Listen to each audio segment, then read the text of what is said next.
believe that being a defender requires more than building shooting skills on a range. It's also a development of the heart, mind, body, and spirit. Join us as we explore what it truly means to be a defender in your training and in your everyday life. Welcome to Defenders Live. Good evening, everyone. Welcome to Defenders Live. I'm your host, Laura Thorson, and I'm with you again on a Wednesday evening here in cold Montana. It has been snowing most of the day today, and we are in the teens for temperatures. Shout out in the comments where you're watching from. Hopefully a warmer location than where I am right now, but I'm so glad to be inside with my hot chocolate and with all of you tonight. So I have a special interview that I want to share with you tonight with a good friend of mine. Peter Young is the author of a memoir called Stop the Tall Man, Save the Tiger.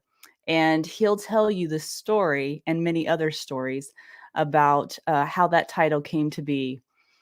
His story is a cautionary tale of how to guard against cult-like manipulation and false teachers. And you may think that you could never be susceptible to that, but you might be surprised to learn how easy it is to be deceived if you're not vigilant.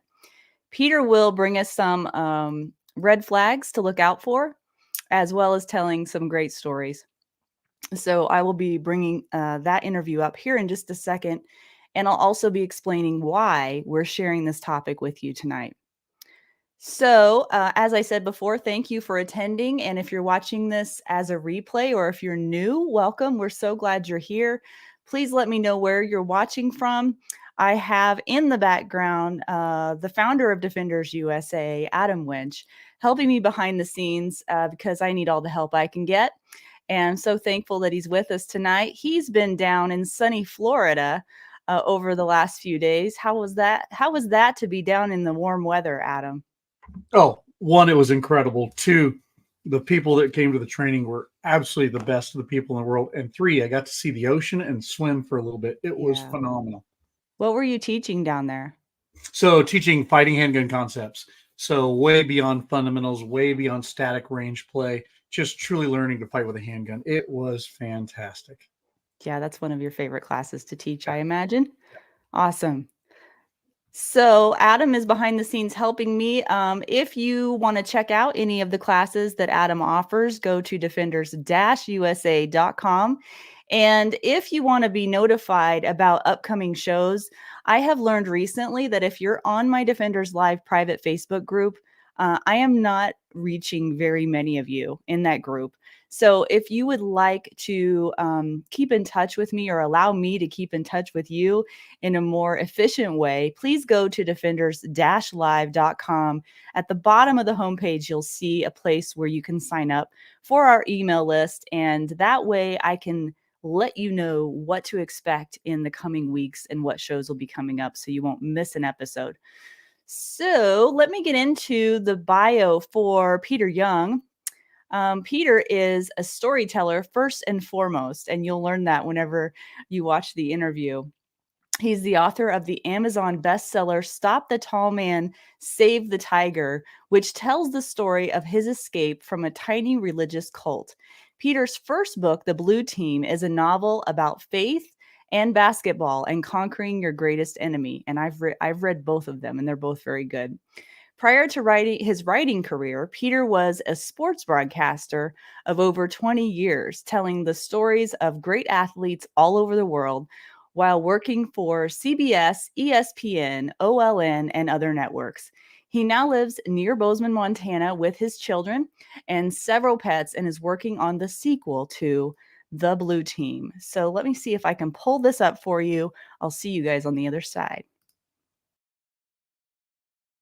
Having Peter on the show today is because part of his story, in my opinion, has to do with the defender's lifestyle. And by that, what I mean is there are a lot of things in our lives that we might not realize that we need to be vigilant about.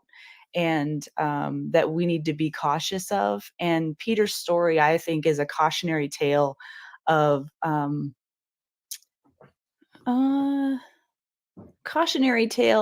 of being careful of how we spend our time with certain people, or noticing red flags that come up and not just justifying those red flags away. And that's Mhm. part of defense, of our family, of our soul, of our hearts and minds. There's a lot of tie-ins here that on the surface might not make a lot of sense to people, but I think that as we go through this will make more sense, don't you? I do. Um, cults at their very core, their very foundation is mind control. So cults look very different, just like people do. They come in all shapes Mhm. and sizes, and they can look very different to people on the outside. But um, people don't really see the mind control, and that's where they start. Without the mind control, there is no such thing as a cult. That's why I always say you never know you are in a cult. You only know you were in one, because the Mm. moment you know, or you can say to yourself, "Oh boy, this is a cult," or "I'm in a cult," then the mind control is starting to lose its grip on you. But if you Mhm. are really brainwashed and that person, the cult leader, has control over your mind, you would never admit that you are in a cult, that you've been brainwashed. It's always something better, something enlightened. No, we're not a cult. So allowing somebody into your mind to give that person, an open door to start taking over your mind is incredibly dangerous. And it's Mhm. something that I don't think we realize we're doing. I certainly didn't realize I was doing it, but I did. If I look back on it, I can see, yeah, that I let this Mm. person control my thinking. And that ended up putting me and my entire family in danger. So, I don't know how much time you have, Peter, how much time you wanna dedicate to the interview, but I would like to give some background information as to how this all came about for the audience, and talk about the book as well, because I have an interesting perspective here, because Peter and I have been good friends for quite some time, and we've worked together in the past.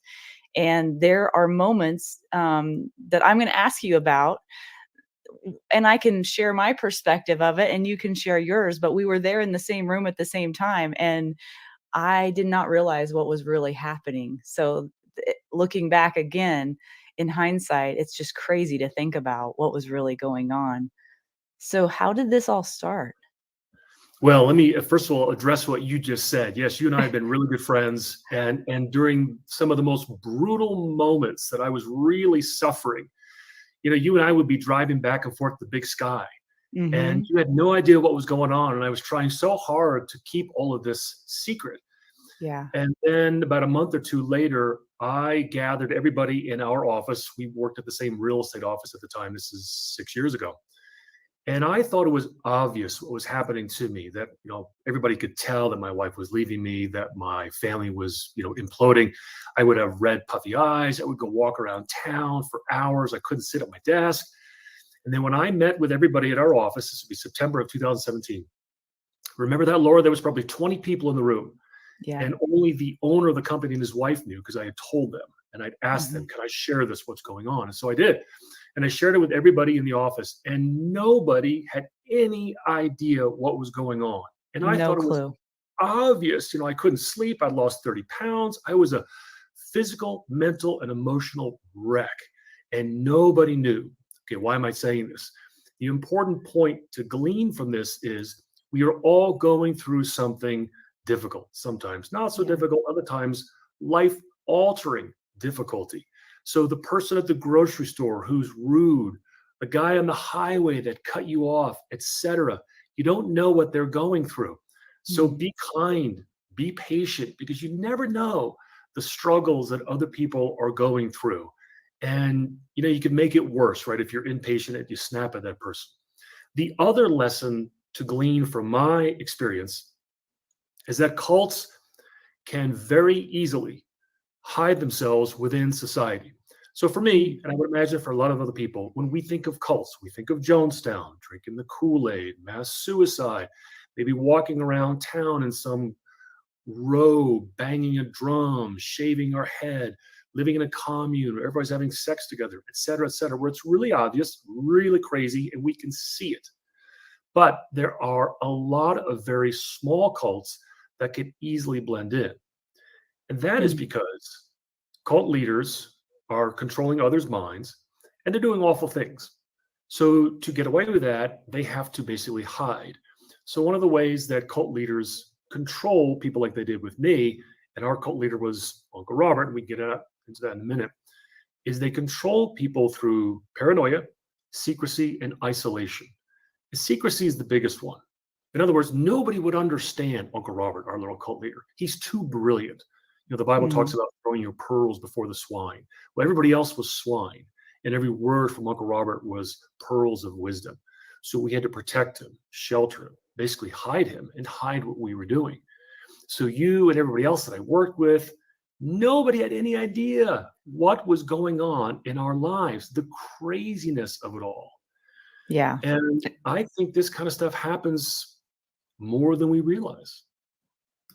Yeah, I agree. And I even looked back after the fact and thought, were there any red flags at all?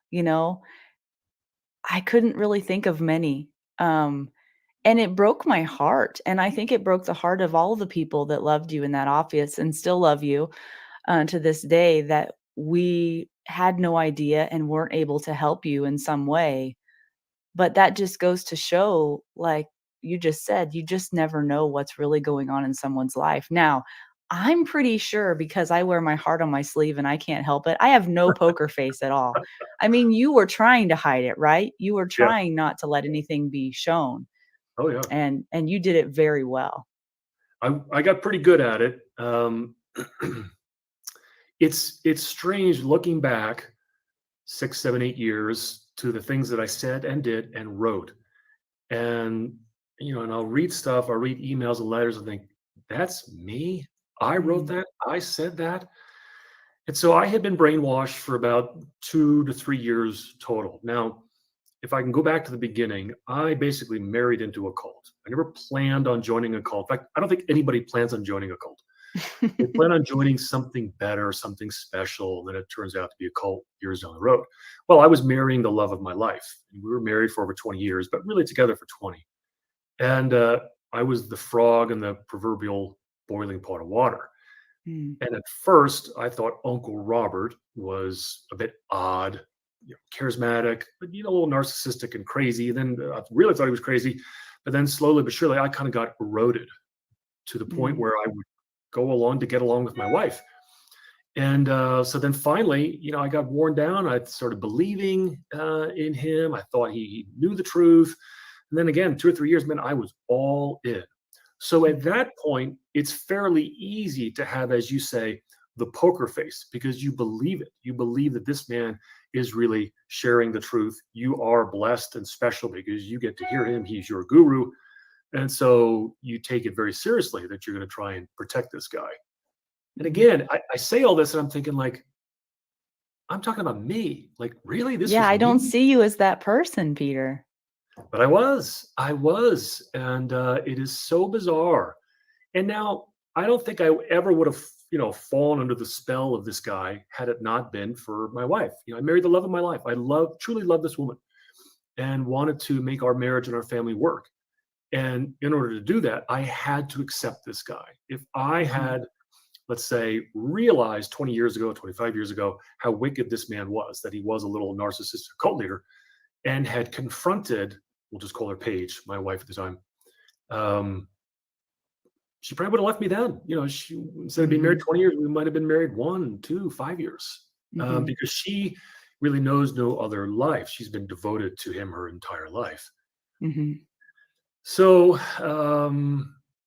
So what do you you know, think it was, Peter, that, because there were some times I read in the book, there were some times where you did question, but then still went back again, and it must have been because you just had this vision for yourself and your life with your family that you held on so tightly that you would do anything to keep that intact. Was that really the bottom line? no question. Mhm. So I'll tell you one story early on that really kind of clued me into how dangerous, bizarre Uncle Robert was. And by the way, Uncle Robert was not related to any of us. born and raised in Syria. I'm 6'5". My former wife, Paige, 6 foot tall. We both had typical Northern European looks, tall, slender. She had blonde hair. Robert Booty is his real name. He's bald, jet black hair, bulbous nose, olive complexion. He's fat. He didn't look like any of us. But he had kind of, as a parasite, glommed onto Paige's family before Paige was even born. So again, this was, he was always the go-to authority in her life. So when I met her, she was, an answer to prayer. I mean, she was all the things I was looking for in a wife that I wanted to spend my life with. So we'd been married about 3 years, and Uncle Robert started talking about 9/11. And we all remember where we were on 9/11.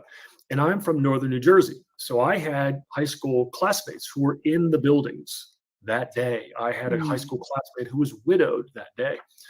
So, it was kind of a seminal moment for all of us. And about a year later, he's talking about how 80,000 people died on 9/11. I thought it was around 3,000. And then he starts going into how President FDR and Truman were Jews.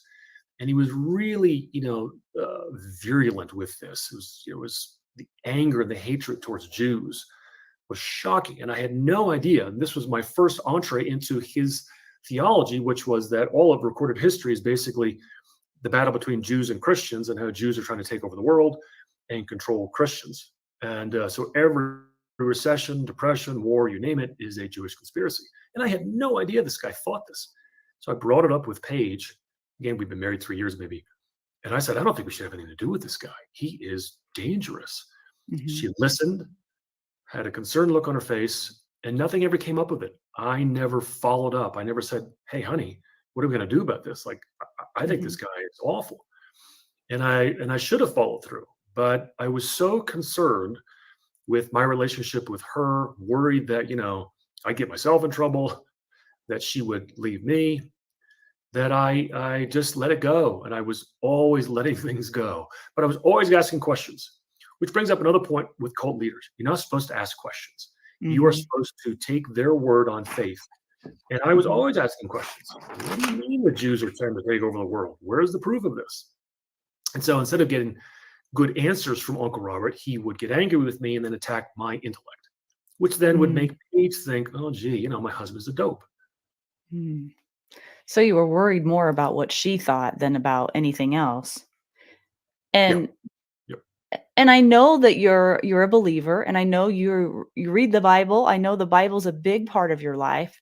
And so to me, it almost seems even more confusing as to how you could be led by this person, because it does talk in the Bible about Pharisees, and it does talk about people leading you astray and to be careful of those types of things. And it seems like deep down that was always there. It was just that your love for your wife overrode that throughout the process, and then it just got worse. Exactly. So another, let's say, character or strong feature of cult leaders is that they will often try and act as a gatekeeper to God. So this is whatever religion you are, Christian, Jewish, Muslim, Buddhist, whatever. They will try and be, maybe not God, but certainly the gatekeeper to God. So in Christian thought and Christian theology, we don't need a go-between. We don't need someone to help us get to Jesus Christ. We have a direct line where we can pray and accept him as our Lord and Savior. And so it is totally unbiblical that we would need someone to act like that. In fact, the Bible addresses it, as you kind of brought it up. They talk about it as false prophets, or more accurately, the wolf in sheep's clothing, right? So Uncle Robert was the classic wolf in sheep's clothing. So, and I talked about this in a recent speech I gave at my church, is that the wolf doesn't get close to the sheepfold. So again, in Christian thought or theology, believers, Christians are the sheep. Christ is the shepherd, right? You've heard that analogy. So then the wolf, well, you can see who the wolf is, right? The wolf is wicked and evil. We're not going to have anything to do with the wolf. We're going to protect ourselves from the wolf. But the wolf in sheep's clothing is a wolf who hides himself as someone who has the truth, who is enlightened, who is righteous, et cetera, et cetera. But they're not. They're a liar. They are a hypocrite. And so that was exactly what Robert Booty was. The other analogy I give is if you miss-hit a golf ball by like just this much, right? Well, 100 yards down the fairway, it's going to be way off to the left or way off to the right. Well, Uncle Robert would tee up the right golf ball, so to speak, he would read to us from the Bible all the time. But he would give every little verse his perverse spin or interpretation. So then 5-10 years down the road, we're nowhere near the gospel. We're way off from the true word of God. And we're now the word of Robert Booty. So it was a slow, gradual process. But it's unmistakable to me now that it was just wicked. So then would you say the best way to defend yourself against something like that, or try to, is to know the Bible very well and not rely on others to explain it to you? Read it for yourself and understand it thoroughly. And I would say you're a person that does, Peter. That's what still is just so, it's just crazy to me. So I've read the Bible cover to cover 6 times. I read the New Testament every year, maybe once, if not twice a year. So I read the New Testament a dozen times, 20 times, maybe by this point in my life. Yes, knowing the Word of God is very important. However, another important factor is fellowship. So again, cults will isolate their members to get them away from other people who then might ask questions and say, I've heard you talk about this Uncle Robert guy. He said what? He said this. He said casinos are the true churches in America. Boy, Peter, that sounds really odd. And so over the years, we would go to church after church after church, and then none of the pastors would live up to Uncle Robert, so we would leave. This was usually on the behest of Paige. She was so devoted to Uncle Robert, nobody was going to measure up to, and I never did. So I would reluctantly leave. She couldn't wait to leave church after church. So the isolation is key. Think about it with this analogy. If you cut off a finger, the finger dies. The body doesn't die. I'm not going to die if I lose my finger. It'd be a tragedy, but the finger's going to die. I'm not going to die. So when you get isolated from the body of Christ, again, another Christian term, then you are susceptible to the wolf in sheep's clothing, to the false prophets, to somebody telling you literally casinos are churches and Jews are out to control the world. And he's instructing you that you need to sit down to pee and on, when you can have sex with your wife, all of this crazy stuff. Wow. If you have allowed yourself to be cut off from all these other people in your life that could have raised these red flags, because you mentioned red flags, if you're brainwashed, you don't see them. Right. Other people see them. But if you are not in fellowship and communication with other people, you'll never hear it. Wow. So then everything came crashing down at some point, right? There was oh man, me just thinking about it in hindsight for you, my heart is hurt for you so many times. And what you have been through, I wouldn't wish upon anyone.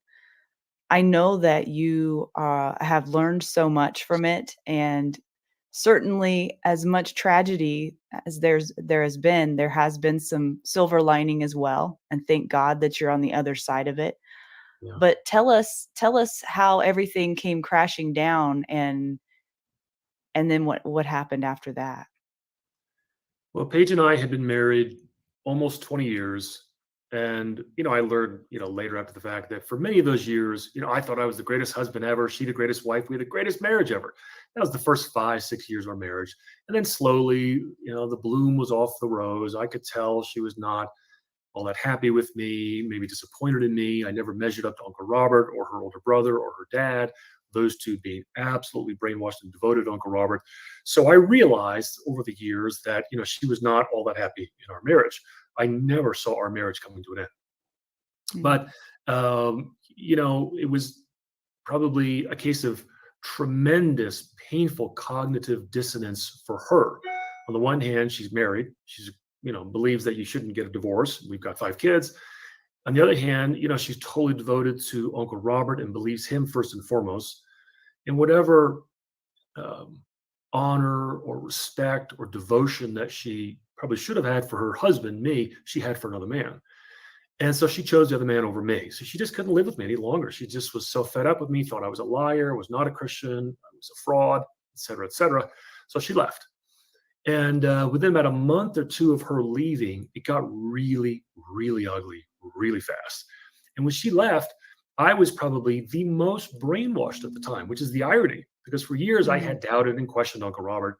when she left, I was all in. I thought, oh my gosh, yeah, this must be my fault. I can somehow save the marriage if I draw even closer to Uncle Robert and, grovel even more. I'll be able to resurrect and save my marriage. Of course, that didn't work. She had made up her mind. And at that point, even though she had done something unbiblical by leaving her husband, me, who had been faithful, Uncle Robert was going to give her the theological defense. So then they came up with the idea that, well, since I was never Christian, we were never truly married, not in the sight of God.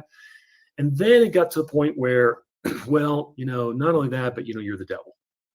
So I became, in the eyes of Paige and Robert, the devil, a sorcerer, Satan. So this woman that, I thought truly loved me for many years was now not only believing it, but telling the children that I was an alien, Satan, devil, sorcerer, liar, habitual liar, bully, belligerent, treacherous, slanderous, serpentine, et cetera, et cetera, et cetera. And not just telling me these things, but putting them later on in court documents and in emails and in letters. So there's a thing called parental alienation, which I had never heard of. But simply put, in a high conflict divorce like we had, where you've got children, and one parent tries to alienate the kids from the other by saying bad things, by bad mouthing the parent. It's as simple as that. Well, we finally got a guardian ad litem involved in our case, which is somebody who's appointed by the court to look after the best interests of the children. Again, we have 5 kids. So her, and then a family counselor we eventually went to, and my attorney, all said that my case was the worst case of parental alienation they had ever seen in a combined 60 years of practice. Wow. So when she left in 2017, I was devastated, did not want to lose my marriage. I still love the woman and love my kids. And I was, totally defenseless at that point, because I had been so brainwashed and was so dependent on Uncle Robert. I was doubting my every thought, my every word, my every action. I would have to run it all by him. And he, of course, is, kind of happily crushing me into the dust as he's protecting Paige and all of this. So, boy, it was a really bad year. I couldn't sleep, lost 30 pounds. I didn't tell my family for 4 months that my wife had left me, that she was telling the kids I was the devil. But then my family and friends like you rallied around me, which really speaks to the point of fellowship and community, which you lose when you are in a cult. And so as I regained my footing, thanks to my faith and my friends and family, I was able to then have my eyes and ears open to see how bad it was. Because friends saw right away. My family saw right away when I would share these emails from Paige and Uncle Robert, and they would their jaw would hit the floor, how awful these things were. But it took me about a year. So from January 2017, when she left, till about, that next January, when I realized I'm going to fight. And this is a battle for my children. And I realized that I always was saved, was a Christian, that Uncle Robert was fraudulent and a liar. He was trying to convince me to allow him to save me, which I tried to do many times. It was still never good enough. So I did fight for my children, fought for my marriage, was not able to save it. Paige was determined to have nothing to do with me. And even now today, it's been 6 years, that there's still a battle for my children. Because, this little cult of Uncle Robert, which is very small, very, very tiny, 2-3 families at best, has affected and afflicted and damaged, I think, 5 generations. So Paige and I, and then our children, that's 2. Paige's parents, that's 3, so 4 generations. And then Paige's grandparents were shunned many, many years ago because of Uncle Robert. So it's awful, the ripple effect that this has had on numerous people. Yeah. Yeah. Especially the kids who have no choice. They're just in the middle of this turmoil, Right. and it just gave me goosebumps when you said that, you realized you had to fight. You had to step up and fight.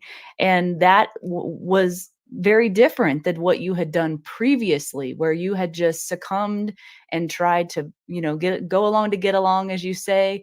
You had to change, a lot about, I guess you'd say, your strategy, but you realize the importance that if you didn't fight, you were going to lose your kids. And to me, that courage and that bravery that you had to muster in order to do that, like, is so admirable, Peter, considering all that you had gone through and all that your kids had gone through.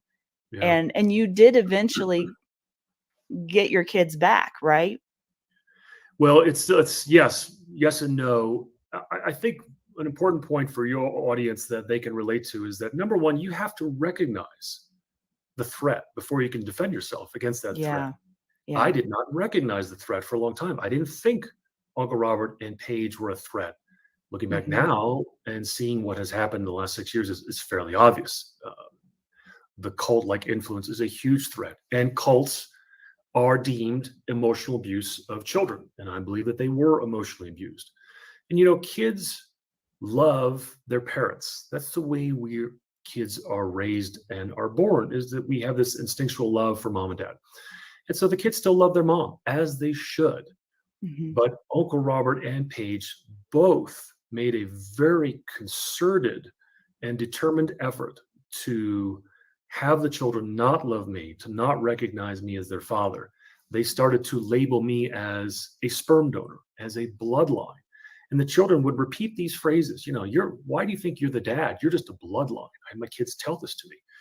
She told me, to my face with some of my children they're listening, that I was nothing but a sperm donor, not the true father, not a dad, just a sperm donor and a bloodline. With the obvious then connecting the dots or fitting the puzzle pieces together, that without a father, without me being the father, Uncle Robert would be the children's father, which is again Mhm. classic cult-like behavior where multiple generations, grandparents, parents, and children all kind of get rid of their roles as dad and mom and grandparents, and they're all children, and the cult leader is the father. Right? That happens very often in cults. So that was exactly what was planned for me. Get rid of me. Peter's a friend. He's not the father. Uncle Robert will be now dad or Grandpa Bob or whatever you're going to call him, and I would not be the father. Again, my friends and family, as I started sharing these emails and letters, saw the danger and the wickedness in that right away. I Mhm. eventually did. And I thought, well, of course I'm going to fight for my kids. I mean, that's my most important job as a father, is to protect Mhm. them.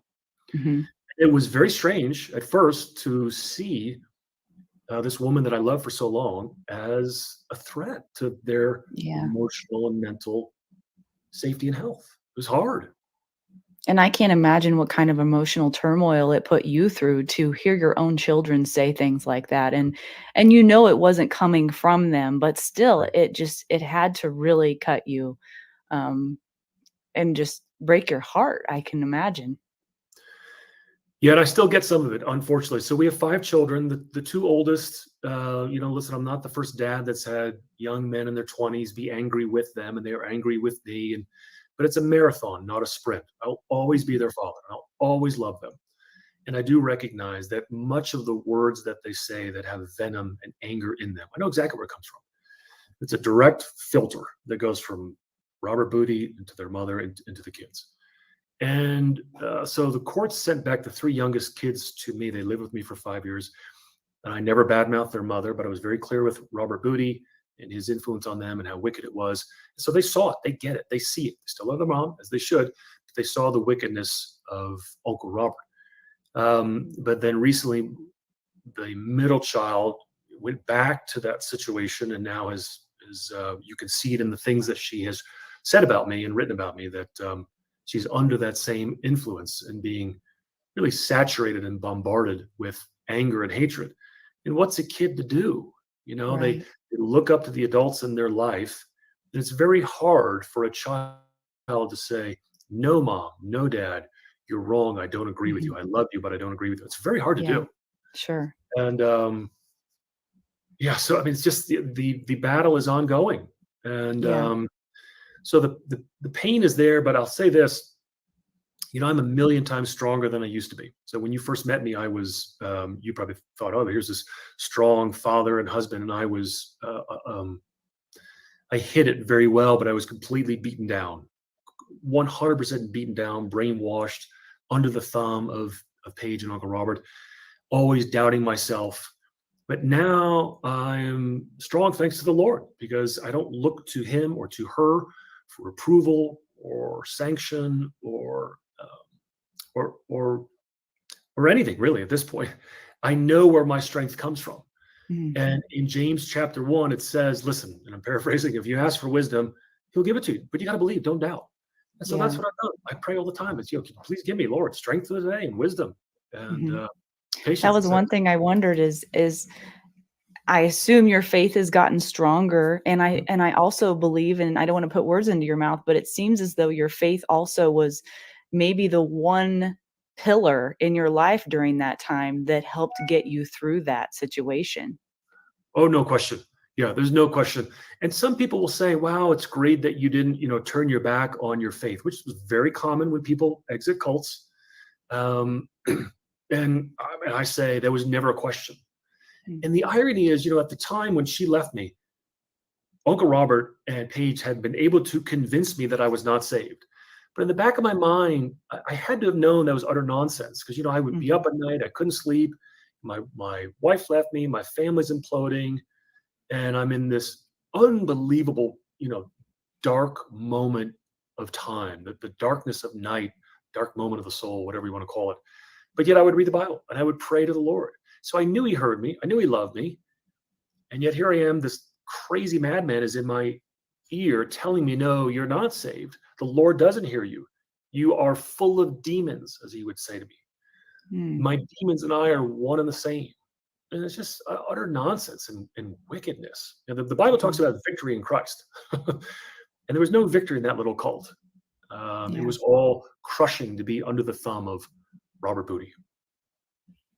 So if you were to going through what you've gone through over the past several years, has your definition of a strong Christian changed? Like, what was your definition of a strong Christian before, and what is that now? Has that changed at all? I don't think my definition of a strong Christian would have changed. I think my realization that I wasn't and now am Yeah, the has really application. dawned on me. Yeah, the Mhm, recognition of that, the application of it. Again, I thought I was back then. I thought I was a much stronger Christian because of Robert Booty, that we were really getting the true gospel, we were enlightened, et cetera, et cetera. I now mhm, look back and think, well, no, I was dependent upon him. It was a right, different religion. It was faith in Uncle Robert.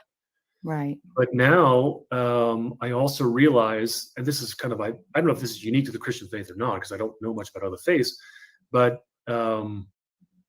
it's kind of the dichotomy of that when we are weak, we are strong. In other words, I know Mhm, where my strength comes from, and it requires a lot of humility and really, tough times in life to realize that on my own, I really can't do anything. But when I admit that and when I'm humble and I allow myself to learn from these tragedies, well, then I am very strong, which is where I'm at now. And so I don't say that from an arrogant, bragging point of view because there's nothing to be arrogant about. I just know where my strength comes from and I'm mm. thankful for it. And I need it every day. I need every ounce of it because I'm still dealing with lawyers and law enforcement and all kinds of horrible stuff and courts and judges and guardian ad litems on a daily basis. Is there something that specifically helps to keep you going daily? Because I know sometimes it's a daily, maybe hourly battle, and I know especially when it was really hard for you, you had mentioned before that, you had to take it minute by minute, hour by hour. Yeah. Were there any things that you can give advice to for others that are in that same type of situation? I tell people that I was never suicidal, and I wasn't. I had some really rough moments in 2017. I was probably hours away from checking myself into the emergency room. I was that bad. Just couldn't sleep. Just drove me nuts. Insomnia is not fun, let me tell you. But never suicidal, so I never gave up. Did have a lot of tough moments, and every day it was just like a new horror every morning. Mhm. A horrible way to live, right? You should wake up every morning energized, ready to go, happy, right? And I woke up, it was just dread. If I even woke up, which would, you know, I didn't have any sleep, so I didn't really wake up from anything. But every day was just like a new terror. And that lasted, several months, if not almost a whole year. Certainly don't feel that way anymore now. I have tough moments, but again, I have so much strength thanks to the Lord and patience and resilience. And that's always been kind of me. I don't give up easy. And even for years after Paige left me, I still held out hope that she would have a road to Damascus type moment, like Saul becoming Paul in the Bible, where he would open her eyes and ears as she would see the truth. For years, I did not want the divorce. I thought it was still possible to save our marriage, which, either makes me, kind of stubborn or stupid, but I just don't give up easy. And so I will never give up on my kids. And, thank God now that I have really the kind of strength that can back that up. Yeah. So I don't know if I answered your question at all, but, let me see try if I can address it better. To answer the question, what on a daily basis, keeps me going? Being in the present moment, enjoying the little things and giving thanks in all circumstances. And then there's a song that I don't know if it's an old hymn or a new one. I just heard it this summer. It's called Jesus Draw Me Ever Near. But the chorus says, may this journey bring a blessing. Oh my gosh, like that right there, like that resonates with me so much, because I can't control what my kids think of me, any of them. I can't control what anybody thinks of me. I can't control, whether my hair is gray or not, right? Well, you could. But I just hope that, this journey is a blessing to everybody that I come in contact with. Well, and it says in the Bible that everything is done to give him glory, and I think that this is a perfect example of that. And he must have known that you were going to be that messenger for him, and you have done that faithfully, I believe. So, and that's why I'm going to drop out a scene here. I had to give my book a plug. That is a gorgeous cover. That's the memoir that by the way, guess who did this cover? That young lady right there, Laura Thorson, is responsible for this cover. Great job, Laura. She did the cover for both of my books. So, it was very cathartic, very therapeutic to write that, to put it all down, to be able to deal with it and process it, right? Process and deal with your emotions. Okay. So then I was able to write it down and really piece it all together. This is why this happened. As long as Uncle Robert held a position of authority in Paige's life, our marriage was doomed, no matter what, no matter what else happened. So then in writing that book, I put it out there to bring awareness to this, because again, cults operate under the veil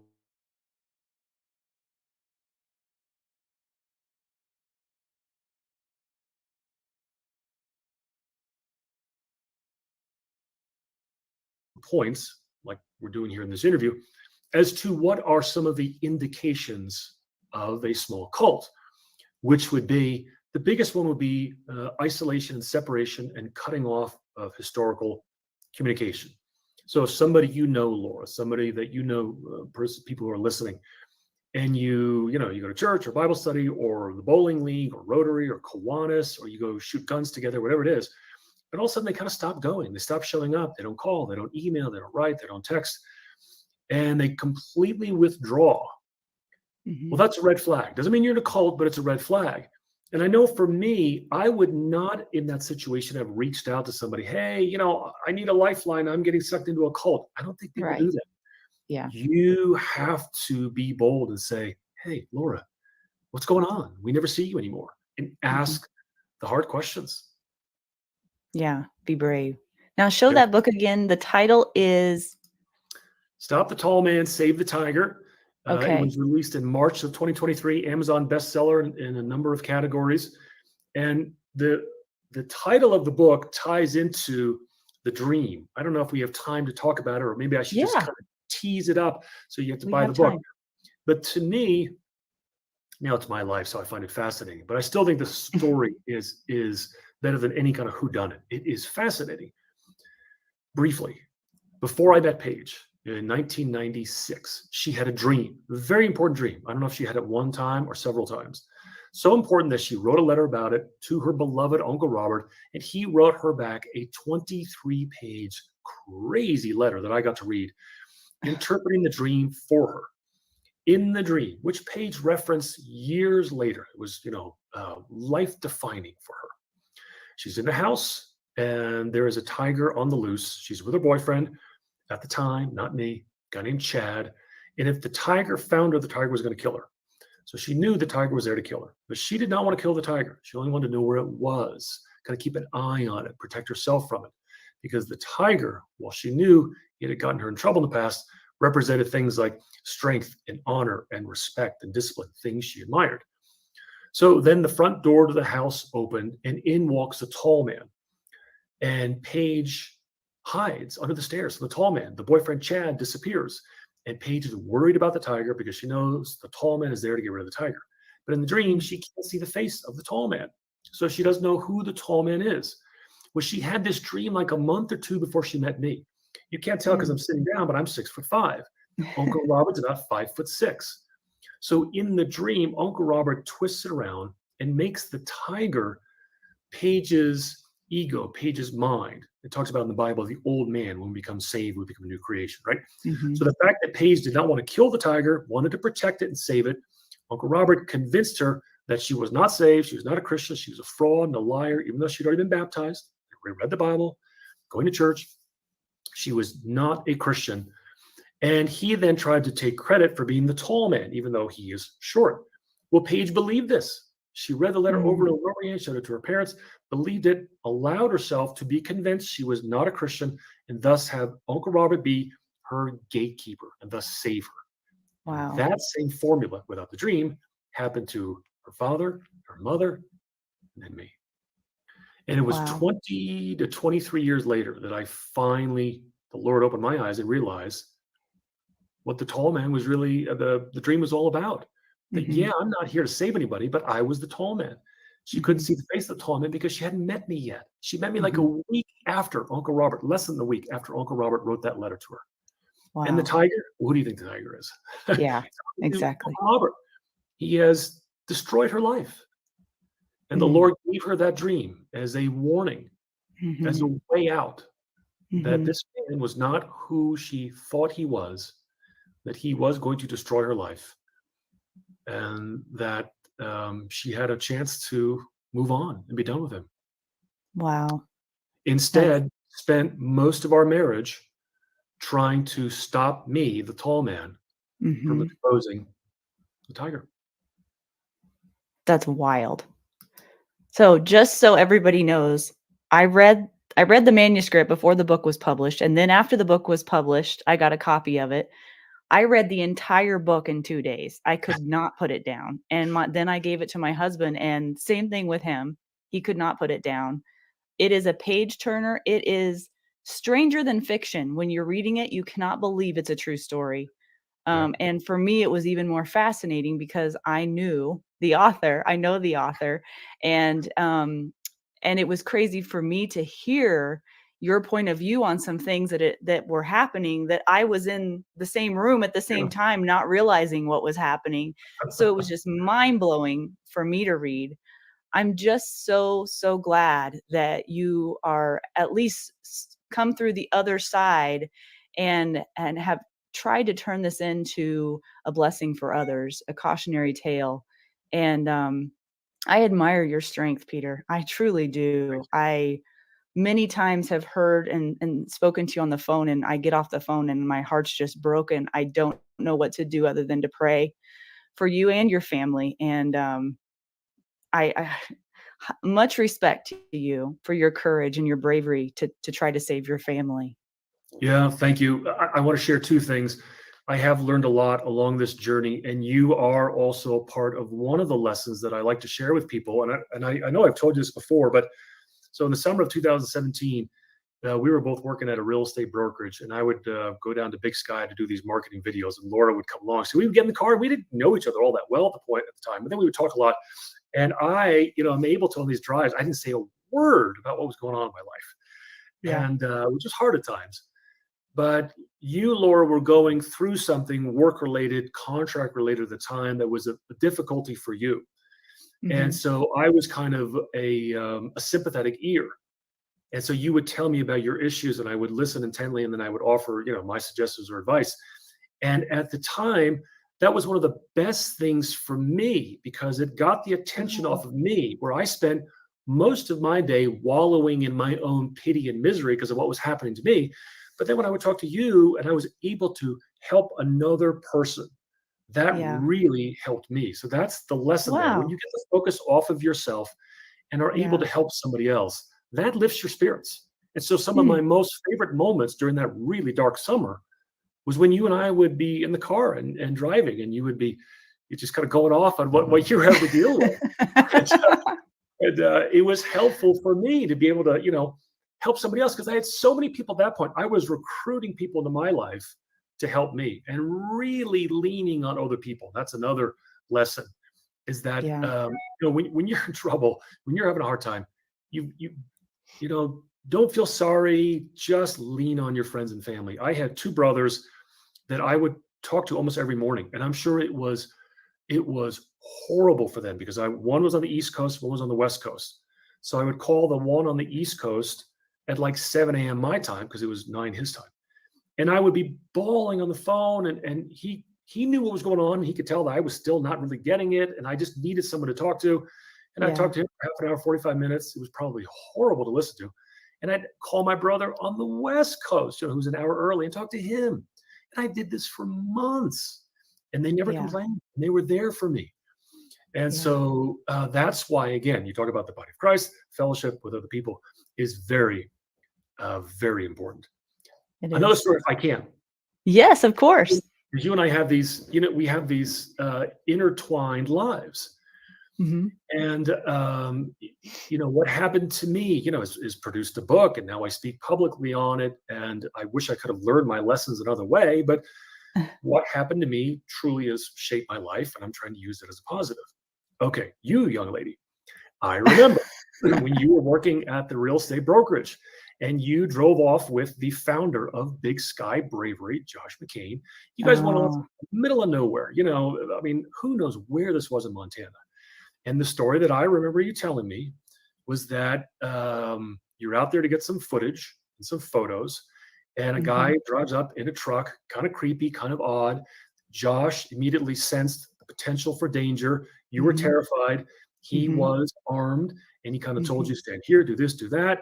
And the threat passed, but you were ready for the threat, and that was a life-changing moment for you. And now here you are with a podcast, Defenders Live, and you teach all kinds of people around the Intermountain West how to handle a gun safely, and the mindset of being able to defend yourself, all from that one moment.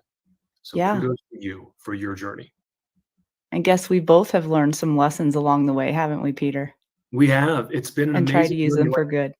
Could you imagine 6-7 years ago when you and I first met, and then we're able to sit down with our future selves and to learn? No. You'd be like, no way. Come on, that'll never happen. You're right. You're totally right. Yeah, I would have never guessed this is where I would have ended up based on that one moment in time. Yeah. What year was that? I owe a lot to him. I think that was in 2016, if I remember correctly. Yeah. Yeah. And I don't think he realizes quite the impact that had on me. We had a long discussion on the way home about it. And I remember after that happened, I was terrified. I haven't been that scared in a long, long time. And if he hadn't have been there, I shudder to think what could have happened, because I was utterly helpless. I had no cell service. We were in the middle of nowhere. He just happened to be along with me for that particular time. And there were a lot of times where I would be sent out on location by myself. That wasn't uncommon at all, but he happened to be with me that time. And at that point in your life, I'm sure you had shot a gun before, but you didn't carry. You weren't really prepared. No, not at all. No. And handguns actually scared me at that point in my life. I wasn't scared of guns in general, but handguns were they were a little bit not as easy as a rifle to handle, and they scared me a little bit. So, it's just so crazy to think where I was then mentally, emotionally, and otherwise, and where I am today. And again, I'm like you, I still have a long ways to go, right? The journey never ends. The learning never ends. But if that wouldn't have happened, I don't know that I'd be here today. So it was a blessing. And it's interesting too, the nexus of the three of us in our journeys, that this is what you have done. It's become your passion, and you're blessing a lot of people with it. My story, my book, my speaking, and then Josh McCain, who was a guy just struggling to try and make some money in real estate, but had a dream for his group and his movement, which is now a phenomenal success, that being Big Sky Bravery. Yeah. And again, used everything for good. I mean, really Yeah. good work he's doing. Absolutely. Yeah, it's pretty cool it is cool once in a while to think back on the Yeah. journey and realize how far you've come, because when you're in it, sometimes you don't take a step back and look. But thanks for Yeah. the reminder, Peter. You're welcome. Yeah, I'm so glad that you wanted to let me interview you. It's different to interview somebody that I know really well than it is a stranger, and in some ways, I think it's easier to interview someone that you don't know. Um, and so you've been just so gracious with your time today. And are there any final thoughts that you want to leave the audience with regarding your situation or just life in general? Um, about, again, kind of that vein train of thought, that line of thinking about, um, preventing perhaps things from happening before they become a problem, ways that we can see the threat coming, as you said, before that is in our lives, whether that's, literally or or figuratively. Well, I will go back to the Bible where, Christ says, "You shall know the truth, and the truth shall set you free," which, is speaking about another topic, but I think that can also be broadly applied to our life. So I always go back to, kind of that founding document for my life, which is the Bible. That's where my truth comes from. I believe that's where all truth comes from. But again, I've been reading the Bible for years when I was kind of turned astray. So I am a big believer in community. Your family, and then your friends, not allowing yourself to be isolated. Because when we're on our own, no matter how tough you think you are, Mhm, we can at times be pretty easy prey. But mhm. when we have strong fellowship with other people, doesn't need to be a church, but good strong fellowship, that's where a life can really be a blessing, not only to others, but to ourselves. And so for me, I'm a single man, but I'm a single dad. And so I'm never alone. I've got my kids with me. My two youngest are still here. We're going on a little mini vacation here soon. Good. And I cherish every moment with those kids. And Yeah. it's a skill to be, living in the present moment. But I do believe, close family and friends makes it easier. So well said, Peter. So Thank if you. people wanna go to buy your book, "Stop This Tall Man, Save the Tiger," where can they go to get So your it's on book? Amazon right now. So you can check out my website if you would like. It's authorpeteryoung.com. There's a link that'll take you to Amazon. There's also a link that will take you to my YouTube page. I love to do book reviews. I also love to tell stories. There are a number of stories on my YouTube page that you, Laura, recorded. And so you can Oh, yeah. go subscribe to my YouTube page. Can I tell one more story Tell that them all, you Peter. I've got all the time in the world. So your audience will love this story, and you recorded it when I told it. Oh, this is probably about 5 years ago. So I played basketball, high school and college, coached basketball, wrote a novel about basketball, have broadcast basketball. It's a big deal. So that's the Blue Team. That was my first book about faith in basketball. So a friend of mine a couple of years ago had asked me, and he's Montana guy, and I love to hunt. He loves to hunt. We never hunted together. But he asked me to come and help teach kids how to shoot during the summer. And I thought, Greg, I mean, I go out and shoot in tree stand and I use buckshot. I mean, that shows you the kind of hunter I am. The aim I have, like I'm just using buckshot and I take a couple of deer every year. You don't need me to teach kids to shoot. I mean, and he was like, Peter, come on, I really think you'd be good at this. I want you to help out. And I'm like, why does he want me to teach kids how to shoot a gun? And I never used the word gun. He never did. But that's what I thought in my mind. And so I Oh. finally just said, and I kind of somehow was able to convince him he didn't need me for this. And he was so confused over the phone. So about a week later, I show up at the school where my kids go to school. It's during the summer. And down there in the gym with this guy, Greg, are like 50 junior high and high school kids shooting basketballs. So I go up to Greg and I'm like, I thought you wanted me to teach kids to shoot a gun. And we laughed and laughed and laughed. So That's that's my hilarious. communication, right? That's funny because I always have to tell people what kind of shoot I'm going to, because Yeah. I shoot photography and videography and guns as well. So whenever I text somebody and be like, I'm going to go to this shoot, or I'm going to be shooting something, they're not sure which kind of shooting I'm doing either. So I always have to clarify. Let me ask you this, Laura, because I want to talk about facing your fears. When you and I first met, I would be in front of the camera, you would be behind it, Mhm. filming and recording.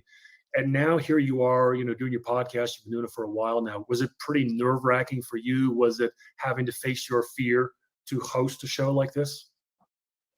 Oh, wow. Yeah, it was the equivalent of jumping off a cliff for me, but I felt so called to do it. And honestly, it felt like I felt almost as if I didn't have a choice. I knew I was going to Mm, do it. It was on my yeah. heart to do it, and I knew it had to be done. But there was a large part of me that didn't know what was coming. What did that involve? Could I even do it? And it was a step of faith for sure. It was a step of faith, and like anything else, I mean, now I look back on the very first episodes, I cringe. I can't even watch them. Um, and it was just me, who I was in that moment, and Yeah. that's all you can offer in the Yep. moment is just who you are, and hope that you can grow and be open to growing, and doing hard things in the process helps you grow. And so I think I'm better a year into it than I was in the Oh beginning. yeah. I definitely feel more comfortable in front of the camera than I used to. There's a reason why I became a photographer and a videographer, and it was because I liked being behind the camera. I Yeah. did not like being in front of it. So that's why we had so much fun together, because you were used to being in front of the camera. Yep. And I Yep. remember always watching and just admiring your poise, and the way you were able to present yourself on the camera was amazing. So I still no Peter Young, but I'm No, working on it. I, well, thank you, but I think you're doing great. Very, very proud of you. Thank you. No, it's been fun. It's been fun, and as I told my audience a couple weeks ago, we're going to be expanding, the subject matter that we're going to be talking about, and your story is an example of broadening our horizons as to what it means to live a defender's lifestyle. And it's not about guns, and it's not about weapons, and it's about a mindset, a heart set, a lifestyle, and a way of living, I believe. I So it talk makes it about, fun. so I talk about that in my book that, because I, didn't get my contract renewed. So my broadcasting career, kind of took a nosedive, and then, my marriage fails and all that. And I talk about how the Lord kept throwing me curveballs and I wasn't very good at hitting curveballs. But there's there's a great quote by Coach Jim Stroker. So he was the guy that wrote the quote that we put on the cover of the Blue Team of my Mhm. first novel. And he read my first novel. And the guy is just an incredible teacher, legendary guy from back in New Jersey. And he has this little phrase or mantra called E plus R equals O. So he says E stands for the events in our life. The events in our life don't determine the outcome. It's the events plus the R, the response. Mm, The events and our response in our life determine the outcome. So, in other words, don't allow the events to determine the outcome of your life. mm. You have to include the response, because the event could be bad, but then the response is what you do with that event. That Yeah, determines the outcome.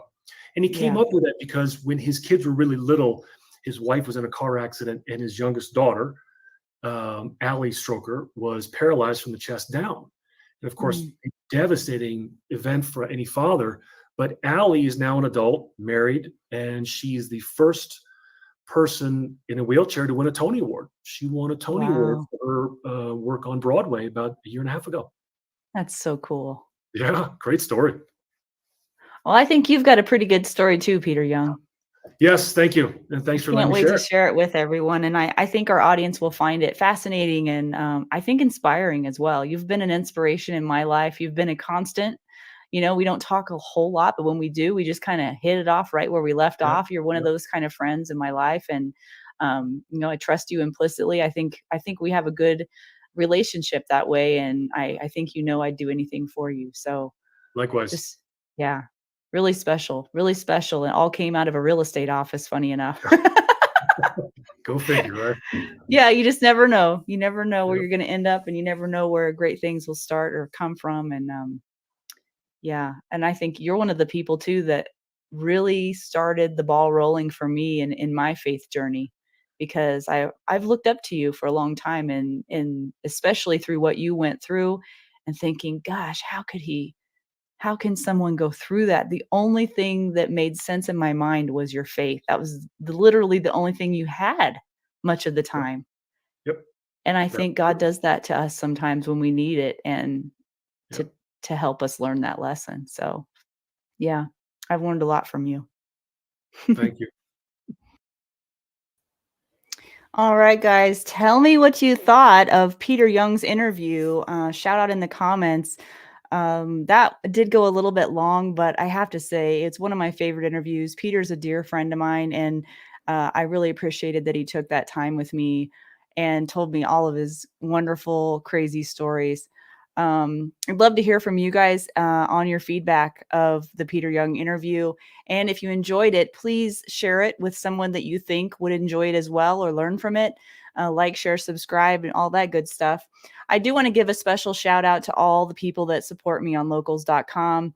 All of you paid members are some special, special people out there. And it means so much to me that you are tuning into locals.com and a part of the Defenders Live community over there. We've got some great content for the paid subscribers, and I encourage you to go check that out. The latest episode 4 of Defenders Uncensored is there, and it's called What Makes a Strong What Makes a Strong Man.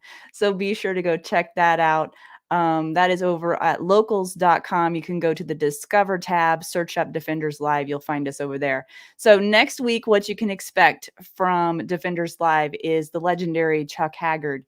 He is scheduled to be on with me next week, and looking forward to that for sure. If you have anything special you'd like Chuck to talk about next week, please let me know in the comments as well. I love hearing from all of you guys, and I really appreciate all of your support, all of your comments.